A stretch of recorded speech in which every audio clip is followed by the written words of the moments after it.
Ne, časi so preveč resni, da bi filozofirali, da vam jaz kradem čas. Je pa res, da smo v takem času, kot je bil Noe. Ne. Zdaj sem vam, evo, začnemo. Zdaj vam bom povedal, kje sem jaz prebral 10 Mojzesovih zapovedi. Je točno v 5. Mojzesova knjiga. 5. Mojzesova knjiga, 5. poglavje, 10 božjih zapovedi. Tukaj noci preberite original, kaj je v Svetem pismu v Stari zavezi od 10 božjih zapovedi.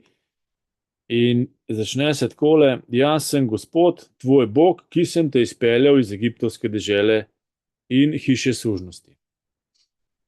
Nas so učili veruj v enega Boga. Ne imej drugih bogov poleg mene, ne delaj si rezane podobe, niti kakršnekoli podobe tega, kar je zgoraj na nebu ali kar je spodaj na zemlji, ali kar je v vodah pod zemljo. Ne moli jih in ne služi jim, kajti jaz, Gospod tvoj Bog, sem ljubosumen Bog, ki kaznuje krivdo očetov na sinovih do 3. in 4. rodu. A si vi predstavljate, da če imaš bohkov kot, da te lahko Bog kaznuje do 4. rodu? Pa to je nepredstavljivo, da ljudje mislijo, da so povezani z Bogom, ker imajo bohkov kot, a tukaj piše ne delaj si rezanih podob. A si kdo to mislil, da je ta zapoved, ki so nas je duhovniki naučili, čist zlagana? In seveda, da ne morejo biti molitve uslišane, če se malikuje. Mi pa mislimo, koliko smo verni, da se priklanjamo pred tem bohkom kotom pa pred Marijo. Ni res.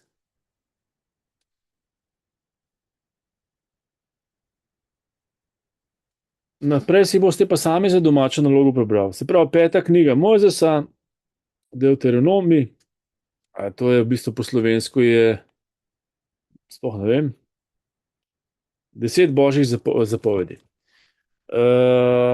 Viktorija je na to temo rekla, da bi nekaj najavila za naslednji teden, bo prinesla eno knjigo s sabo, ki ima svojo izkušnjo in svoje znanje o tem, kako pravilno verjeti in se zaprositi za stvari, ki jih želite, da se uredijo. Prosim, Viktorija, če poveš svojo izkušnjo.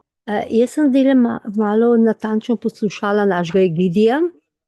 Egidij je govoril ene zelo pomembne stvari, namreč to je res, če nismo povezani z Bogom,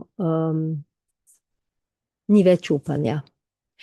In obstaja ena dobra knjiga, o kateri bi vam rada naslednjič par besed spregovorila, danes bom pa samo povedala, to je knjiga z naslovom Zdravilni kodeks.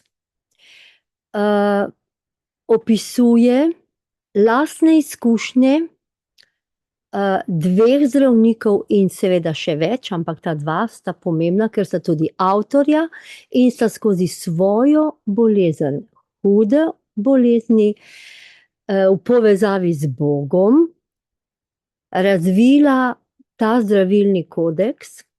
Jaz sem to knjigo dobila preko svoje mlajše sodelavke v društvu Deteljica in zelo hitro ugotovila, da je to res, in jo predlagala nekaterim mamicam, ki so imele bolne otroke, ker lahko tudi za drugega narediš ta ritual.